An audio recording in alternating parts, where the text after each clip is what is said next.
6টা আয়াতে কারিমা থেকে আল্লাহ রাব্বুল আলামিন সফল ব্যক্তিদের যে 10টা গুণাগুণ তুলে ধরেছেন, যে এই কাজগুলির উপর তুমি থাকলে ইনশাআল্লাহ ওই দিন যাওয়ার পরে জাহান্নাম থেকে মুক্তির ঘোষণাটা তোমার নসিবে জুটবে। 1 নম্বরে আল্লাহ রাব্বুল আলামিন কোরআনুল কারীমের 31 নম্বর সূরা লোকমান।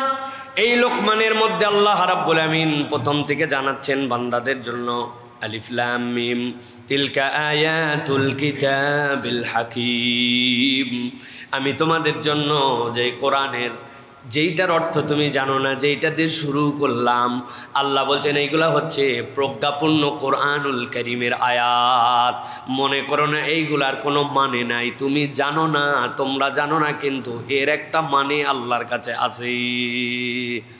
আল্লাহ রাব্বুল আলামিন বলছেন, আমি আল্লাহ রাব্বুল আলামিন যেই কোরআন তোমাদেরকে দিলাম, যেই আয়াত তোমাদেরকে দিলাম, যেই কিতাবের বুঝ দিয়ে তোমাদেরকে বললাম প্রজ্ঞাময় কোরআন, আল্লাহ বলছেন এটা কি জন্য তোমাদেরকে দিলাম জানো নাকি? হুদাও ওয়া রাহমাতাল লিল মুহসিনিন। আল্লাহ বলছেন এটা হচ্ছে হুদা, পথ প্রদর্শন। আল্লাহ বলছেন এটা হচ্ছে রহমত। কাদের জন্য? আল্লাহ বলছেন যারা মুহসিন হবে। আল্লাহ এরপরে পরিচয় দিচ্ছেন, ও দুনিয়ার মানুষ, তুমি যদি তোমার পরিচয়টা মুহসিনদের মধ্যে অন্তর্ভুক্ত করতে চাও, আমি এই প্রজ্ঞাপন্ন কোরআনের মধ্যে ছোট্ট 3টা পরিচয় তোমাদের জন্য তুলে ধরলাম। তুমি যদি এর অন্তর্ভুক্ত হও, তোমার নাম আব্দুল্লাহ হতে পারে, তোমার নাম আব্দুল খালেক হতে পারে, মিন্টু মিয়া হতে পারে, নজরুল ইসলাম হতে পারে, কিন্তু আল্লাহর কাছে তোমার নাম মুহসিনের দপ্তরের মধ্যে উঠে যাবে। আল্লাহ রাব্বুল আলামিন বলছেন, আল্লাযীনা ইউকিমুনাস সালাতা ওয়া ইউতুনাজ যাকাতা ওয়া হুম বিল আখিরাতি হুম ইউকিনুন।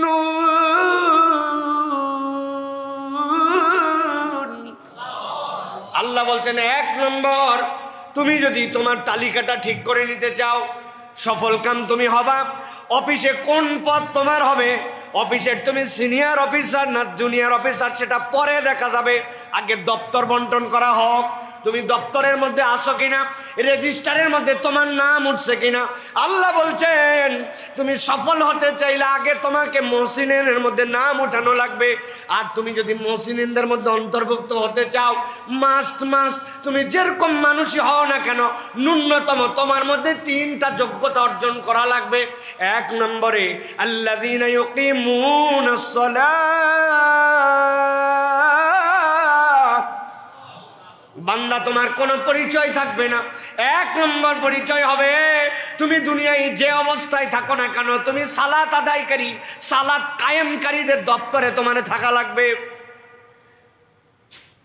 তবে মাঝে মাঝে মিস দেওয়া যাবে যদি বেশি ব্যস্ততা থাকে, যদি ধান কাটার সময় আসে, ধান লাগানোর সময় থাকে, পরীক্ষার চাপ, ওই সময় যদি নামাজ নাও পড়া হয়, তাহলে অন্তত মুহসিনের দপ্তরে আল্লাহ বাইপাস করে ঢুকাবে, তাই তো বুঝেন। কিন্তু আল্লাহ রাব্বুল আলামিন বলছেন না, আল্লাযীনা ইউকিমুনাস সালাত।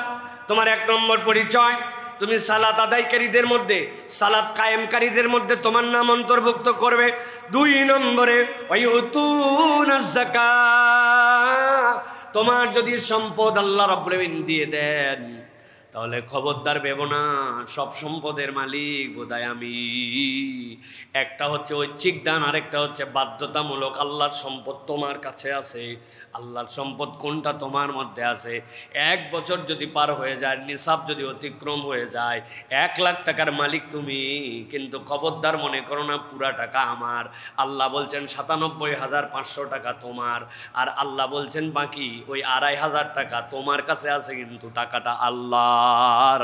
7.5 ভরি স্বর্ণ তোমার কাছে আছে, কিন্তু তুমি মনে করতেছো 7.5 ভরি আমার। না না, ওর 2.5% হচ্ছে আল্লাহ রাব্বুল আলামিনের। আল্লাহ বলছেন তোমার 2 নম্বর পরিচয় ওয়ায়ুতুনাজ যাকাত। তুমি কখনো এটা তোমার সম্পদ মনে করো না, তোমার সম্পদের পবিত্রতা হিসাবে তুমি সব সময় যাকাত আদায়কারী।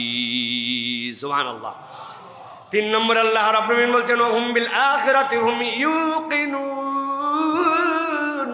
আল্লাহ বলছেন আর তারা যা কাজ করে, যা করে পরকালকে বিশ্বাস করে করে, পরকালমুখী জিন্দেগি চালায়। সে জানে দুনিয়ায় আমাকে কেউ ধরতে নাও পারে, দুনিয়ায় ফাঁকি দেওয়া যেতেও পারে, দুনিয়ার বিচারকে প্রহসনে প্রশ্নবিদ্ধ করা যেতে পারে, কিন্তু সে পরকালে বিশ্বাস করে এমন এক দিবস, যেই দিবসে আল্লাহর সামনে দাঁড়ানো লাগবে। সুবহানাল্লাহ। কোনো ব্যক্তির জীবনে যদি এই 3 গুণ হয়, আল্লাহ বলছেন সে নিজের নাম মুহসিনদের মধ্যে তুলে নিল। এইটা কোনো ধোঁকাবাজি বিশ্বাসের নাম নয়, এইটা তার আন্তরিক বিশ্বাসের প্রমাণ। সে তার কাজের মধ্যে এইটার প্রমাণ দেয়। আল্লাহ বলছেন নবী আপনি জানাই দেন, উলাইকা আলা হুদাম মির রাব্বিহিম ওয়া উলাইকা হুমুল মুফলিহুন। আমি আল্লাহ বললাম এই মানুষগুলাই হেদায়েতের উপরে প্রতিষ্ঠিত আছে, আর আশা করা যায় এই মানুষগুলাই সফল কাম হবে। একটু আওয়াজ দিয়ে বলেন তো এই ঘোষণাটা কার? এই কথা বলছেন কে? এই মানুষগুলার ব্যাপারে সাক্ষ্যদাতা কে? এই সাক্ষ্য কবুল করবেন কে? এই সাক্ষ্য যে দিতে হবে এই প্রস্তাবনাটা ঘোষণাও করছেন কে? আল্লাহ বলছেন বুঝ করে নাও, আমি রব্বুল আলামিন সফলদের তালিকা বানালাম। আমি প্রশ্নকর্তা, আমি খাতা দেখব, আমি মার্কিং দিব। যিনি প্রশ্নকর্তা তিনি প্রশ্ন জানালেন, যিনি মার্কিং দিবেন তিনি বলতেছেন গ্রেড কোনটা পাবা। যিনি এইটা কবুল করবেন তিনি আবার ঘোষণা দিয়ে আল্লাহর পক্ষ থেকে জানায় দিচ্ছেন নবীর মাধ্যম দিয়ে, উলাইকা হুমুল মুফলিহুন। এই মুহসিনরা এই নাম উঠালে আল্লাহর কাছে তারাই সফল হবে। সুবহানাল্লাহ। অতএব আমাদের প্রাথমিকভাবে এই টার্গেটে আমাদের জিন্দেগিকে গঠন করতে হবে যে আল্লাহ আমার কাছে সম্পদ থাকলে দান করব।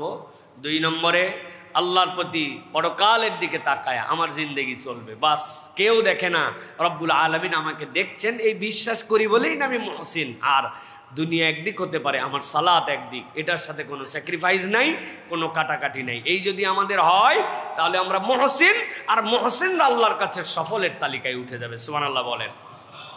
এটা গেল প্রথম দল। এরপর আল্লাহ রাব্বুল আলামিন সফলদের দ্বিতীয় পরিচয় দিচ্ছে। আল্লাহ বলছেন অনেক টাকা পয়সা, অনেক সম্পদ, অনেক প্রভাব প্রতিপত্তি, টানা বহু বছর ক্ষমতাধর, এক মহাদেশ থেকে আরেক মহাদেশ পার করে এসে হাজার হাজার টনের বোমা নিক্ষেপ করে এক দেশকে ধ্বংস করে দিতে পারে। আল্লাহ বলতেছেন মনে করতেছে দুনিয়ার দাপটে আর দুনিয়ার দুঃখিতে এইগুলা মনে করতেছে সফল। আল্লাহ বলছেন না, সফলদের একটা পরিচয় আল্লাহর কাছে আছে। কি পরিচয়?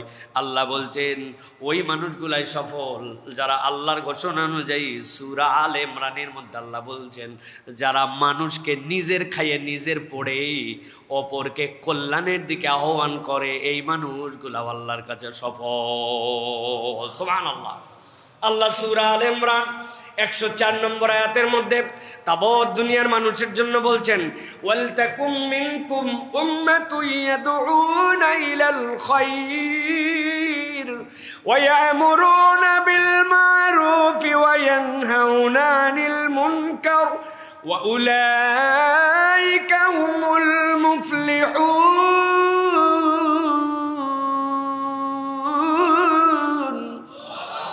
আল্লাহ বলছেন ও দুনিয়ার মানুষ, আমি আল্লাহ আশা করি তোমাদের মধ্যে এমন কতগুলা লোক হবে, ওয়ালতাকুম মিনকুম উম্মাহ, ছোট্ট ছোট্ট দল হয়ে যাবে তোমাদের মধ্যে, যেই মানুষগুলার দুনিয়া লাগবে, রুজি লাগবে, ওই মানুষগুলারও টার্গেট আছে তার একটা বড় বাড়ি হলে সুন্দর হয়, ওই মানুষেরও টার্গেট আছে মাঠে যদি তার 100 বিঘা জমি থাকে ভালো হয়, ওই মানুষেরও টার্গেট আছে ব্যাংকের মধ্যে যদি তার বেশ কিছু রিজার্ভ থাকে তার ভালো হয়।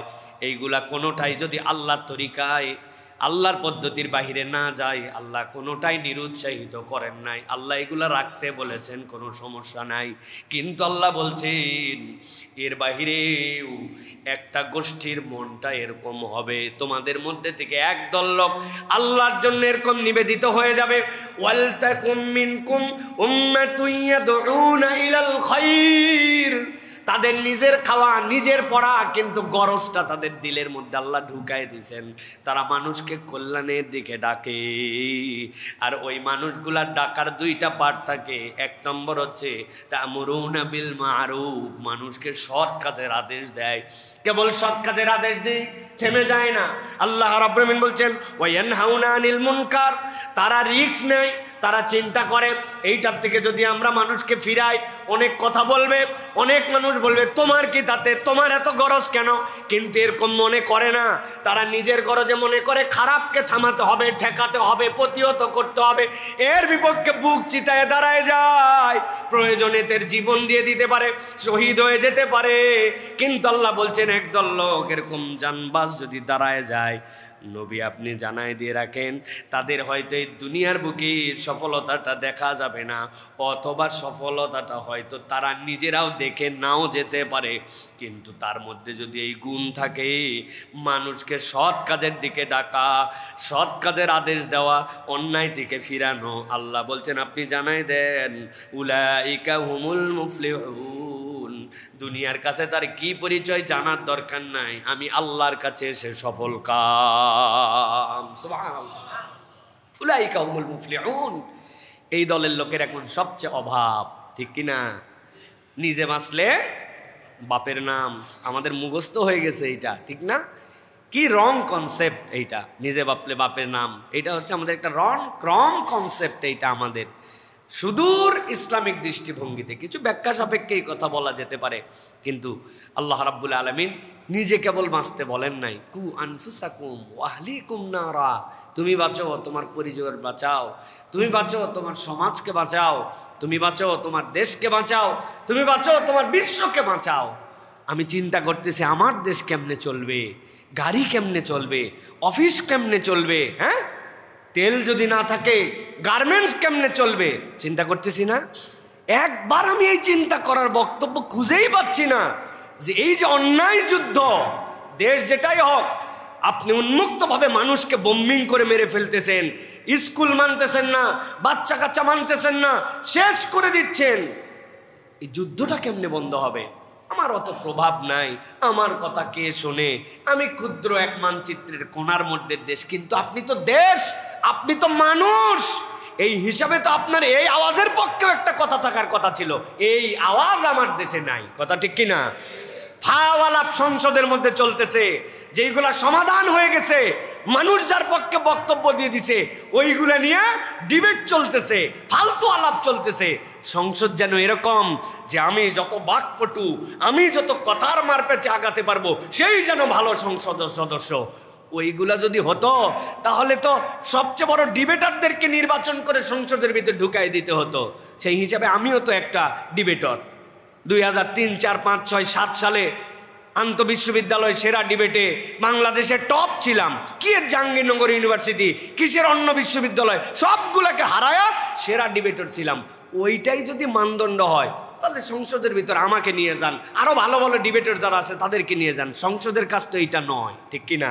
কিন্তু এখন ভাবচক্কর এমন হয়েছে, কথার মারপেচে কে কার উপরে উঠতে পারে, এই সকল বিলাসিতার জন্য সংসদ চলতেছে। আমার প্রস্তাবনা, সংসদ চলাতে নাকি প্রতি মিনিটে কোটি টাকা না লাখ টাকা খরচ হয়।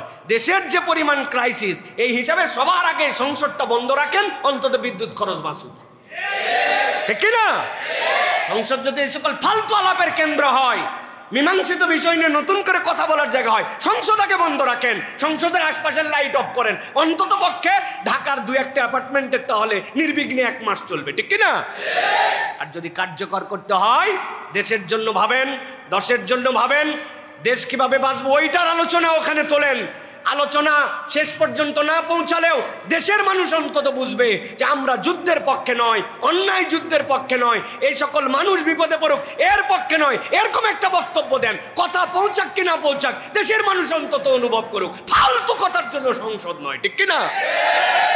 উনি একটা কথার খেলা দিচ্ছে, তার পিছিয়ে ইনি একটা কথার খেলা দিচ্ছে, মাকিরা চাপড়াচ্ছে, টেবিল চাপড়াতে হলে বাড়ির যায় টাপটাও, ওই জায়গায় একত্রিত চাপড়ানোর দরকার নাই, ঠিক কিনা? ওখানে টেবিল চাপড়ানো ওয়াজ করার জন্য আসছে নাকি? প্রিয় ভাইয়েরা, বলার উদ্দেশ্য কি, একদল লোকের মধ্যে থাকতে হবে যে সতের পক্ষে কথা বলবে, ন্যায়ের পক্ষে কথা বলবে। আমার এই কথাও কিন্তু অনেকের গায়ে লাগবে, মনে হয় সরকারের বিপক্ষে বলতেছে। ভাই, সরকারের বিপক্ষে বা বিপক্ষে নয়, বিগত 15 বছর হকের পক্ষে, অন্যায়ের বিপক্ষে আমরা কথা বলছি, ঠিক কিনা? এখন তো বলার লোক নাই, এখন ধরে কে? এখন যে ধরবে সেই ঝামেলায় পড়বে। যেই সময় ধরার লোক ছিল ওই সময় আমরা হকের পক্ষে কথা বলেছি, এটা নতুন কোনো কথা নয়। আপনারা সাক্ষী আছেন না প্রিয় ভাইয়েরা? আল্লাহ রাব্বুল আমিন আমাদেরকে বোঝার তৌফিক দান করুন। প্রিয় ভাইয়েরা, অতএব দুনিয়া একদিক হয়ে যেতে পারে, আমার টার্গেট থাকবে আমি কল্যাণের দিকে মানুষকে ডাকবো, সৎ কাজের আদেশ দিব, সাধ্যের মধ্যে অন্যায় থেকে মানুষকে ফেরানোর জন্য চেষ্টা করব। অন্যায় দেখলাম, চিন্তা করলাম আমার সাথে তো হচ্ছে না, আমার এলাকার সাথে তো হচ্ছে না, আমার পরিবারের সাথে তো হচ্ছে না, আমি তো সরাসরি আর ভিকটিম নয়, অতএব হলেই কেন না হলেই কি। এটা যদি আমার মন মানসিকতা হয়, আপনি বিভিন্ন দলে নিজেকে যুক্ত করে নিতে পারবেন, কিন্তু আল্লাহর দেওয়া উলাইকা হুমুল মুফলিহুন, সফল কামদের তালিকার মধ্যে নিজের নাম দেখা যাবে না। অতএব সফল কামের তালিকার মধ্যে দেখতে হলে নিজের খায় বনের মোষ মাঝে মাঝে তাড়ানো লাগবে, ঠিক কিনা? 3 নম্বরে আল্লাহ রাব্বুল আমিন বলছেন, একদল লোক আল্লাহর কাছে সফল কাম হিসাবে নাম লেখায় ফেলবে। সূরা রুমের মধ্যে আল্লাহ রাব্বুল আমিন তার বর্ণনা দিয়েছেন। 38 নম্বর আয়াত থেকে আল্লাহ তার বর্ণনা শুরু করেছেন। আল্লাহ বলছেন, কারা তারা জানো নাকি? যেই মানুষগুলো আল্লাহ রাব্বুল আমিনের কাছে সফল কামের তালিকায় উঠে যাবে। আল্লাহ রাব্বুল আমিন বলছেন, فآت ذا القربى حقه والمسكين وابن السبيل ذلك خير للذين يريدون وجه الله ذلك خير للذين يريدون وجه الله أولئك هم المفلحون।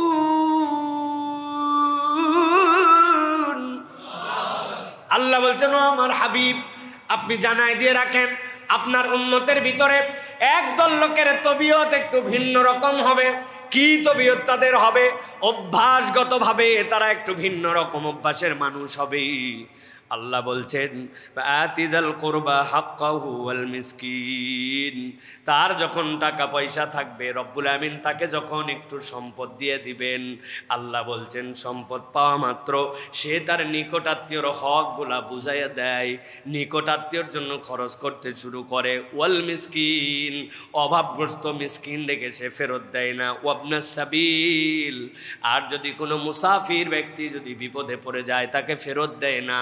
আল্লাহ বলছেন, এই যে খরচ করলো, এই খরচ করতে সে বাধ্য নয়, এই খরচ করা তার জন্য ফরজ নয়, এইটা না করলে আল্লাহ তাকে পানিশমেন্ট দিয়ে জাহান্নামে ঢুকাবেন এরকমও নয়। কিন্তু তার দিলটা প্রস্তুত হয়ে গেছে, কোথাও একটু দেওয়ার জন্য আহ্বান আসছে, তার সামর্থ্যের মধ্যে আছে, কম সামর্থ্যে থাকলে কমের মধ্যে থেকেই দেয়, বেশি সামর্থ্যে থাকলে কুঞ্জুসামি করে না। আল্লাহ বলছেন, প্রথম যে দেয় আতিদাল কুরবা হাক্কাহু, তার নিকটাত্মীয়র হক যেইগুলা আছে সেইগুলা পূরণ করে দেয়। মানুষ জানে এই ব্যক্তির কাছে গেলে, এই ব্যক্তির কাছে চাইলে এই ব্যক্তি কখনো বিমুখ করে দেয় না। মানুষের কাছে তার এই পরিচয়টা হয়ে গেছে। ওয়াল মিসকিন ওয়া ইবনাস সাবিল যালিকা খায়রুল লিল্লাযিনা ইউরিদুনা ওয়াজহাল্লাহ।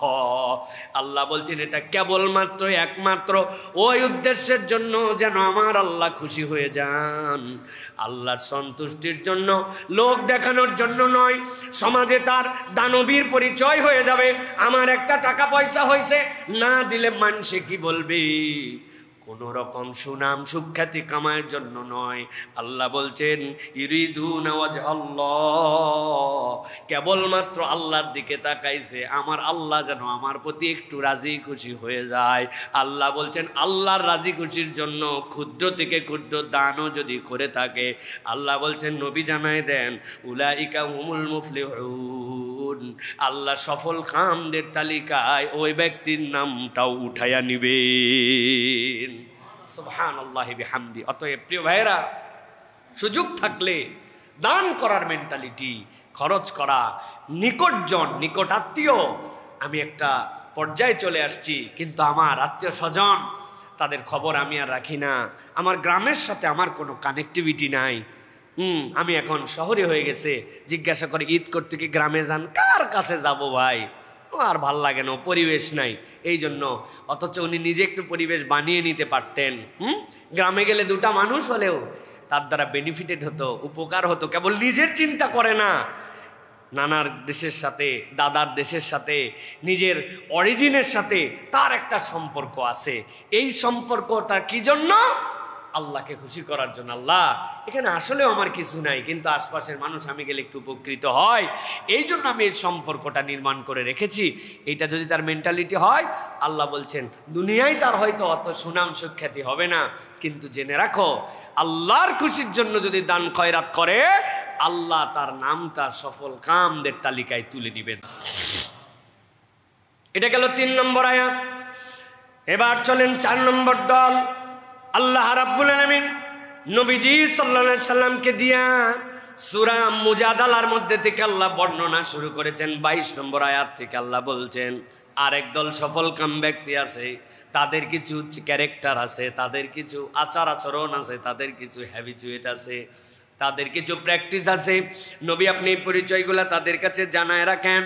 আল্লাহ রাব্বুল আমিন বলতেছেন সূরা মুজাদালার মধ্যে, উলাইকা কাতাবা ফি কুলুবিহিমুল ঈমান ওয়া আইয়াদাহুম বিরূহিম মিন ওয়া ইউদখিলুহুম জান্নাতিন তাজরি মিন তাহতিহাল আনহারু খালিদিনা ফিহা। আল্লাহ বলছেন একদল লোক, তাদের স্বভাব চরিত্রটা কেমন জানো নাকি? উলাইকা কাতাবা ফি কুলুবিহিমুল ঈমান, তারা তাদের অন্তরের ভিতরে ঈমানকে নির্ধারণ করে নিয়েছে। আল্লাহর প্রতি বিশ্বাস, আল্লাহর প্রতি ভরসা, ইসলামের প্রতি আনুগত্য, এটা তারা নিজের উপরে নিজেই নির্ধারণ করে নিয়েছে। মৃত্যু একমাত্র ছেদ করে আল্লাহর কাছে তার হায়াতকে নিয়ে যেতে পারে, কিন্তু হায়াতে থাকতে সে অন্য কোনো দিকে দৌড়ায় না, সে ঈমানের উপরেই নিজেকে রাখে। সুবহানাল্লাহ। কত প্রতিকূল পরিবেশ হয়, কত ধরনের সমস্যার সম্মুখীন হয়, কত ধরনের অফার তার সামনে চলে আসে, কিন্তু আল্লাহ বলছেন কোনো অফার সে গ্রহণ করে না। সে ইমানের কষ্টি পাথরটাকে সামনে রাখে। আমার আল্লাহ, আমার ইমান এটাকে পছন্দ করে কিনা, আল্লাহ এবং তার ইমানের উপরে নিজেকে রাখে। আল্লাহ বলছেন ওয়া আইয়াদাহুম বিরূহিম মিনহু, আর তারা এর উপরে তাদের অন্তরকে শক্তিশালী করে ফেলেছে। এই দিক থেকে তাদেরকে কেউ অন্য দিকে নিতে পারে না। আল্লাহ রাব্বুল আলামিন মূলত সাহাবীওয়ালা ক্যারেক্টারের কথা এখানে বর্ণনা করেছেন। ওই সাহাবীকে উঠানো হয়েছে অঙ্গারের উপরে, জিজ্ঞাসা করা হয়েছে তুমি কি ঈমান আনছো না আনো নাই? তুমি যদি বলো আমি ঈমান থেকে সরে যাব, তাহলে তোমার জন্য আযাবকে দূর করে দেওয়া হবে। এত কষ্ট পাইছেন, কষ্ট পাই মুখে মুখে বলছেন সরে গেলাম, কিন্তু দিলের মধ্যেই কথা তাসির তার লেগে গেছে যে মুখের কথাও তো বললাম। আল্লাহ নবীর কাছে দৌড়াই গেছেন, ইয়া রাসূলুল্লাহ, পরিবেশের কারণে এরকম কথা বলেছে, কিন্তু আমার অন্তর তো রব্বুল আলামিনের দিকেই আছে, আমি তো পরিবর্তন হয় নাই। আল্লাহ নবী বলেন কোনো সমস্যা নাই। আল্লাহর পক্ষ থেকে আয়াতে কারিমাও চলে আসলো, এদের অন্তরটা দ্বীনের উপরে স্থায়ী হয়ে গেছে। মুখের কথায় তখন কি বাজায় আসে, ওইটা তার মনের কথা নয়, ওইটা পরিস্থিতির কারণের কথা। আল্লাহ বলতেছেন এই শ্রেণী তো আছে, আরেকটা শ্রেণী আছে নিজেদের অন্তরকে তার প্রতি শক্তি করে ফেলছে। বেলাল রাদিয়াল্লাহু তাআলাকে বলা হয়েছে শুধু একটা কথা বলো, যেই জায়গায় তুমি আছো এই একই জায়গাতে তুমি না কেবল মুহাম্মদ সাল্লাল্লাহু আলাইহি ওয়াসাল্লাম যদি থাকতো তাহলেই তোমাকে ছেড়ে দিব বলে আমি শতবার এই জায়গার মুখোমুখি হতে রাজি আছি, কিন্তু আমার হাবিব সাল্লাল্লাহু আলাইহি ওয়াসাল্লামকে একবারও এটার মুখোমুখি এই কল্পনাও করতে আমি রাজি নাই। সুবহানাল্লাহ। আল্লাহ রাব্বুল আমিন বলছেন উলাইকা কাতাবা ফি কুলুবিহিমুল ঈমান ওয়া আইয়াদাহুম বিরূহিম মিনহু ওয়া ইউদখিলুহুম জান্নাতিন তাজরি মিন তাহতিহাল আনহার খালিদিনা ফিহা রাদিয়াল্লাহু আনহুম ওয়া রাদু আন উলাইকা হিজবুল্লাহ আলা ইন্না হিজবাল্লাহি হুমুল মুফলিহুন। আল্লাহ বলছেন, ও দুনিয়ার মানুষ, একবার যদি তোমার অন্তর্কের উপরে স্থায়িত্বের মধ্যে নিয়ে আসতে পারো আর ইমানের প্রতি তুমি যে অটল অবিচল করতে পারো, আল্লাহ বলছেন আমি রব্বুল আমিন তাদের ব্যাপারে একটা সাক্ষ্য দিয়ে দিলাম। কি সাক্ষ্য দিলাম? রাদিয়াল্লাহু আনহুম ওয়া রাদু আন, তারা আল্লাহর প্রতি খুশি আছে আর আল্লাহও তার প্রতি খুশি আছে। সুবহানাল্লাহ।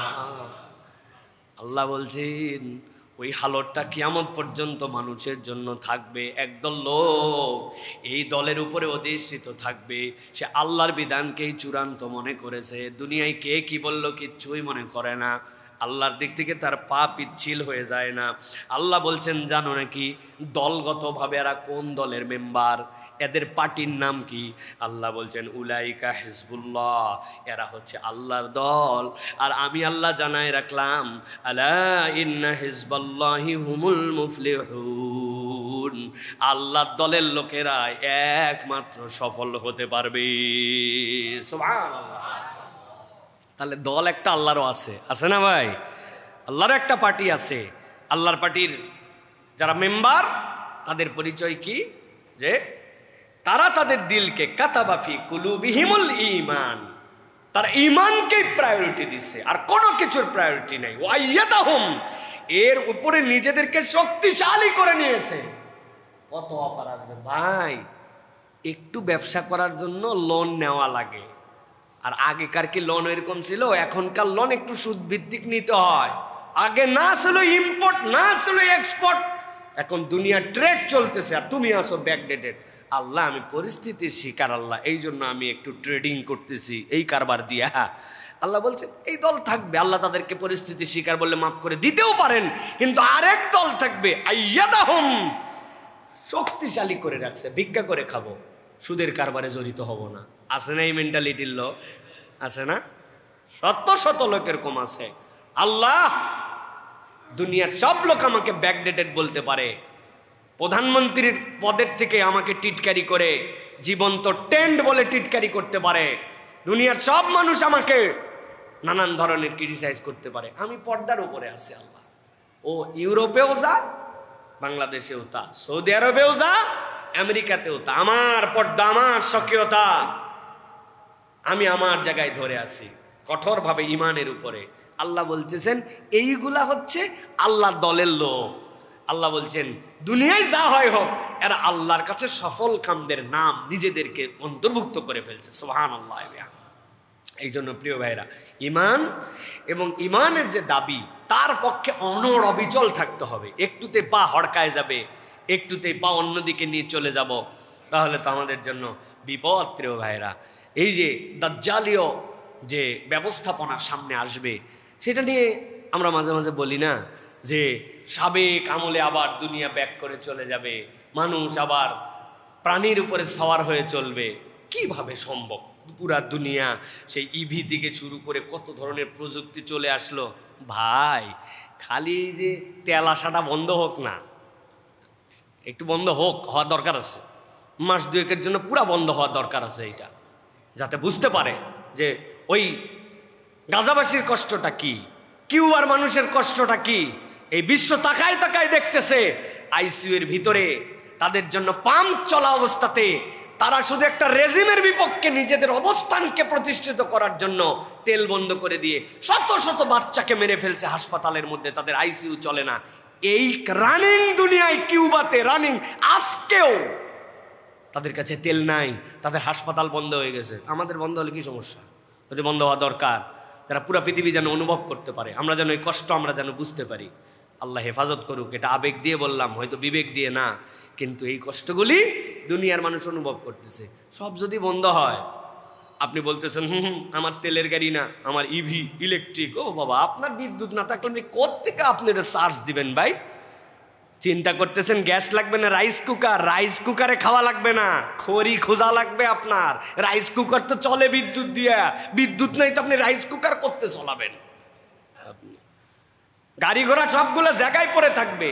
কালকে দেখলাম আমার গাড়ি তো দুর্বল, কম দামি এক গাড়ি, আর একটা নাম বললাম না, কোটি টাকার উপরে গাড়ি, দেখি নসিমন আছে না, নসিমন চিনেন? বট বট বট বট বট বট, ওইটা দিয়ে টাইনে নিয়ে যাচ্ছে। ছবি তুলে রাখছি আমি, বানায় বলতেছি না। আরেকটা হেভি দামি গাড়ি ট্রাক্টরের উপরে উঠাইছে। আমি আমার ময়েনকে বললাম, ট্রাক্টরে উঠানো তো একটা কঠিন ব্যাপার। ওই বলতে ঠেলায় পড়লে উঠে যায়। এই যে দুনিয়ার বাস্তবতা, এই বাস্তবতায় আবার ঘোড়ার পিঠে ওঠা খুব দূরের কথা, কুত্তার পিঠে ওঠা লাগবে।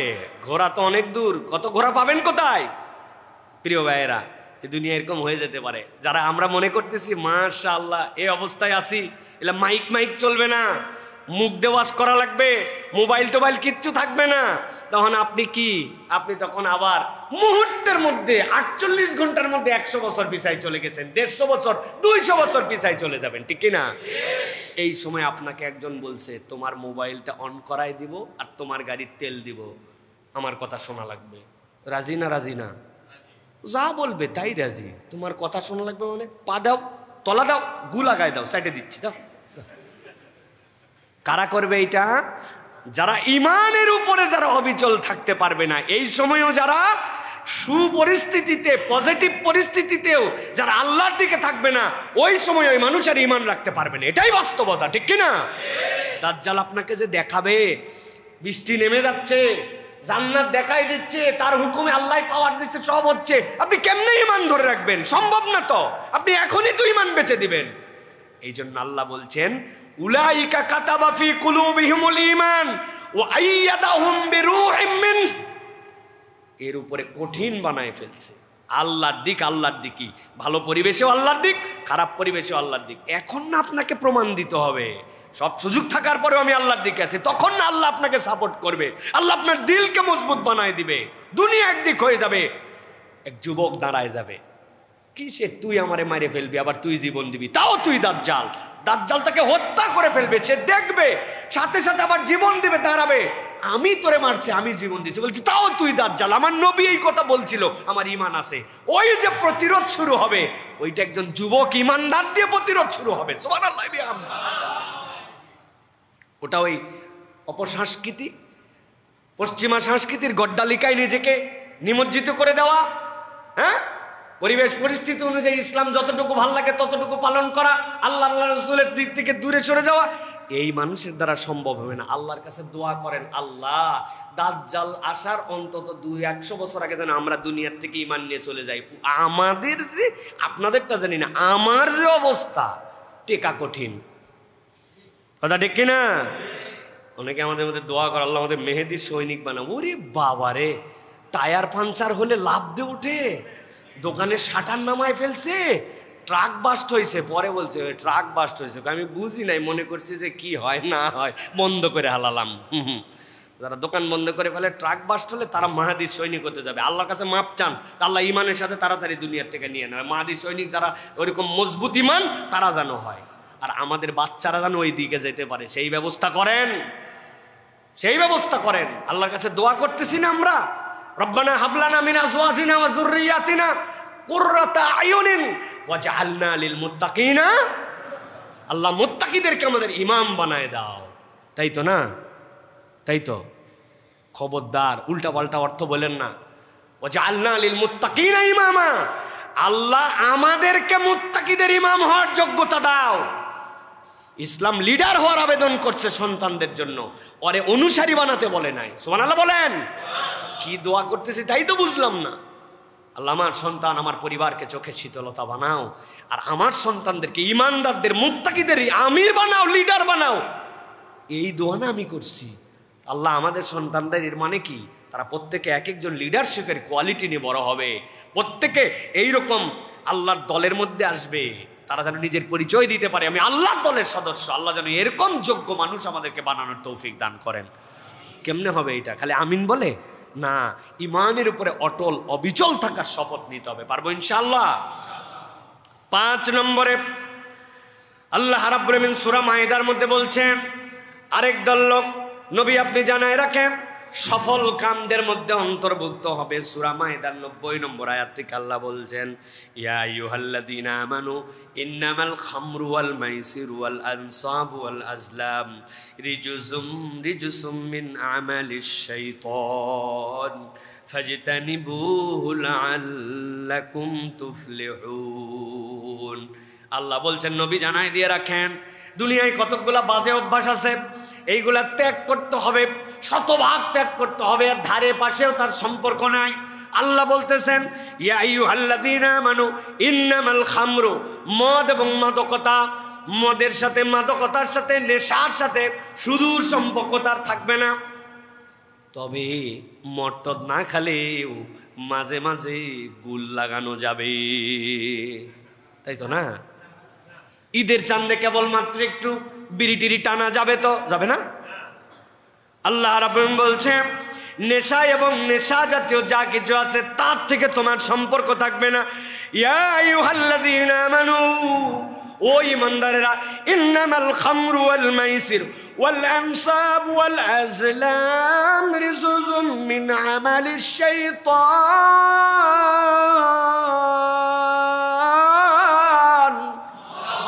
আল্লাহ বলছেন, আমি জানাই দিয়ে রাখলাম, তোমার কাছে পরিষ্কার করে দিয়ে রাখলাম, 1 নম্বরে মদ, 2 নম্বরে জুয়া।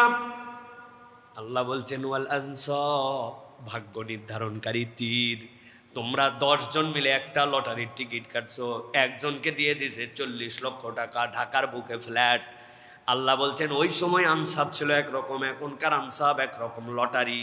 আল্লাহ বলছেন আর জেনে রাখো, এইগুলা আল্লাহ রাব্বুল আলামিন শয়তানের কাজ হিসাবে সাব্যস্ত করে দিয়েছেন। খবরদার খবরদার, এইগুলা কাজের কাছেও তোমরা যাবা না। আল্লাহ বলছেন যদি তুমি এখান থেকে নিজেকে দূরে সরায় রাখতে পারো, মদ, জুয়া, ব্যভিচার এবং ভাগ্য নির্ধারণকারী তীর, এই যে এই আইটেমগুলো আছে যেগুলো আল্লাহ শয়তানের কাজ বললেন, তুমি যদি নিজেকে সরায় নিয়ে রাখো, আল্লাহ বলছেন সরায় নিয়ে রাখো মানে আমি আল্লাহ বললাম ফাজিতানিবুহু, দূরে থাকো, এর কাছেও যাও না, এখান থেকে তোমার সম্পর্ক অনেক দূরে থাকবে। আল্লাহ বলছেন লাআল্লাকুম তুফলিহুন, একটা তো করে তোমাকে সফল হতে বলছি, এই বাদ দেওয়ার মধ্যে তুমি গেলেও রব্বুল আলামিন তোমাকে সফল বানায় দিবেন। সুবহানাল্লাহ। বাদ দেওয়ার উদাহরণটা কিরকম জানেন? একটা বাচ্চাকে বলছে যে তুমি এই বাংলাদেশের মানচিত্রটা তাড়াতাড়ি করে জোড়া দাও। বলেন তো বাংলাদেশের মানচিত্র যদি ছিঁড়ে দেয় 1 পৃষ্ঠা A4 সাইজে, এটা জোড়া দেওয়া সহজ না কঠিন? কঠিন। আমাদের মানচিত্র এইরকম করতে করতে প্যাঁচ আবার সমুদ্রের মধ্যে আমাদের লেজ ঢুকে গেছে, ছোট বাচ্চার জন্য কঠিন না? আল্লাহ বেশি সময় লাগায় নাই, অল্পক্ষণের মধ্যেই ওই বাচ্চাটা জোড়া দিয়ে ফেলছে। সারের তো মাথা খারাপ, পুরে সুবহানাল্লাহ, তুই কেমনে এটা জোড়া দিলি? কই স্যার আমি তো মানচিত্র জোড়া দেইনি, মানচিত্রের উল্টা পাশে একটা বাংলাদেশের পতাকা ছিল ওই বরাবর, আমি হেলে পতাকাটা জোড়া দিছি, মানচিত্র অটো জোড়া লাগছে। বুঝেন নাই প্রিয় ভাইয়েরা? আল্লাহ রাব্বুল আলামিন সফলের একটা বর্ণনা দিলেন, এই কাজগুলা করো। আরেকটা বর্ণনা দিচ্ছেন, কাজ তো অনেক আছে, বাদ দিবি কোনগুলা? 4টা কাজ বাদ দে, আল্লাহ রাব্বুল আলামিন তোরে সফল বানায় দিবেন। সুবহানাল্লাহ। অধিকাংশই আমরা এগুলা কাজ থেকে দূরে আছি, কিন্তু প্রকারান্তরে ডাইনে বামে কোন ইচ্ছা হয়ে আমরা আবার এর মধ্যে জড়িত হয়ে যাই। আমরা এগুলা কাজের সাথে কম বেশি নিজেদেরকে সম্পৃক্ত করে ফেলে। অতএব কোনো অজুহাতে কোনোভাবেই এইগুলার সাথে আমাদের জড়িত হওয়া যাবে না। সর্বশেষ আল্লাহ রাব্বুল আলামিন বলছেন, দুনিয়ার চূড়ান্ত সফল মানুষদের একটা পরিচয় আছে। সূরা নূরের ভিতর আল্লাহ তার বর্ণনা দিয়েছেন। সূরা নূরের 31 নম্বর আয়াত থেকে আল্লাহ ধারাবাহিকভাবে তার পরিচয় দিয়েছেন। আল্লাহ বলছেন, আমি রব্বুল আমিন সফলদের তো তালিকা দিলাম, তবে চূড়ান্ত সফল হতে হলে তোমার একটা চূড়ান্ত গুণ তোমার মধ্যে থাকা লাগবে। আল্লাহ বলছেন, ওয়াতুবু ইলাল্লাহি জামিআ আইয়ুহাল মুমিনুনা লাআল্লাকুম তুফলিহুন। আল্লাহ বলছেন, ও দুনিয়ার ইমানদারেরা, তুবু ইলাল্লাহি জামিআ, তোমরা বিচ্ছিন্নভাবে আল্লাহর দিকে ফেরত এসো না, তোমরা সবাই মিলে আল্লাহর দিকে তওবা করো। আল্লাহর দিকে তওবা করার ব্যাখ্যা আপনাদের কাছে বহুবার দিয়েছি। আল্লাহ নিজে কোরআনুল কারীমের মধ্যে ব্যাখ্যা দিয়েছেন, তুবু ইলাল্লাহি তাওবাতান নাসুহা। আল্লাহ বলছেন এই তাওবা নাসুহা মানে ভাঙা সম্পর্ককে জোড়া লাগানো। ব্যাখ্যা পড়ে দেখবেন তাফসীরের মধ্যে আমাদের মুফাসসিররা ব্যাখ্যা করেছেন, এটা যদি নাসাহাতুন থেকে আসে আর যদি নাসহাতুন থেকে আসে তার অর্থ কি হবে? পচা কাপড় দিয়া আপনার আম্মা আপনার আমার নানি দাদিরা নাতিদের জন্য কাঁথা বানাইছিল, যেই কাপড় টান দিলে পরপর করে ছিঁড়ে যায়, কিন্তু যখন 3 তক্কায় এক জায়গায় করে ছোট ছোট সেলাই দিয়েছে, 6 মাস বাচ্চা প্রস্রাব পায়খানা করে, ওই কাঁথা ছিঁড়ে না। ঠিক কিনা? আল্লাহ বলছেন তোর সম্পর্ক আল্লাহর সাথে ভেঙে গিয়েছিল, কিন্তু আবার জোড়া লাগা। একাই না, সব মুসলমান মিলে ভাঙা সম্পর্ক আল্লাহর দিকে জোড়া লাগাও। আর নাসাহা মানে আল্লাহ রাব্বুল আমিন বলছেন তুমি তোমাকে পাকা করে ফেলো, ঝালাই করে ফেলো। সোনা গোলায় যেরকম মূল জায়গায় ফেরত আসে, আবার তোমার পাপ, পঙ্কিলতা, অতীতের জীবন, পূর্বের ভুল, ইচ্ছায় অনিচ্ছায় সবগুলার থেকে তওবা করে আল্লাহর কাছে চলে আসো। আল্লাহ বলছেন সব মানুষ সব গুণে গুণান্বিত হতে পারবে না, কিন্তু ইমানদারেরা যদি আল্লাহর কাছে একবার ফেরত আসে আর নিজেকে একবার যদি আল্লাহর কাছে রুজু করে দেয়, আল্লাহ বলছেন আইয়ুহাল মুমিনুন লাআল্লাকুম তুফলিহুন, আশা করা যায় এই তওবা তোমাকে সফল বানায় দিবে।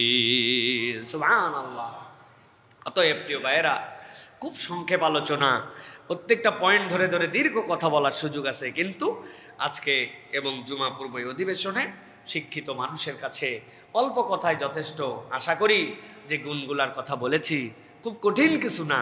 একটু যদি আমরা ঠান্ডা মাথায় আবার যে চিন্তা করি, আলোচনাগুলো যদি আবার সুযোগ পাই কোথাও থেকে শুনে নিয়ে যদি একটু নোট করি, করে যদি প্ল্যান করি যে এই কয়টা ভালো এই কয়টা খারাপ, দেখি না তালিকা দিয়া আমি কেমনে ভালোর দিকে চলতে পারি, কেমনে আমি একটু আমার জীবন পরিবর্তনকারী সিদ্ধান্ত নিতে পারি। আমাদের সমস্যা, বক্তাও চিন্তা করে ওয়াজ আজকে করছি মাশাআল্লাহ, আলোচনার মতো একটা আলোচনা হয়েছে, জনগণও বলে শুনে যার শান্তি পাইছে, দিলটা জুড়ায় গেছে, জুমার বক্তব্য তো এরকমই হওয়া লাগে, এইরকম প্রশংসা করে গেছে। বক্তাও সফল, শ্রোতাও সফল, তাই তো? না ভাই, না ভাই, না। আমাদের একটু নিজেদের জীবনকে নতুন করে একটু অ্যানালাইসিস করে আমরা যেন সামনের দিকে এই সিদ্ধান্তগুলো নিজের জীবনে বাস্তবায়ন করতে পারি। আল্লাহ যেন সেই তৌফিক দান করেন।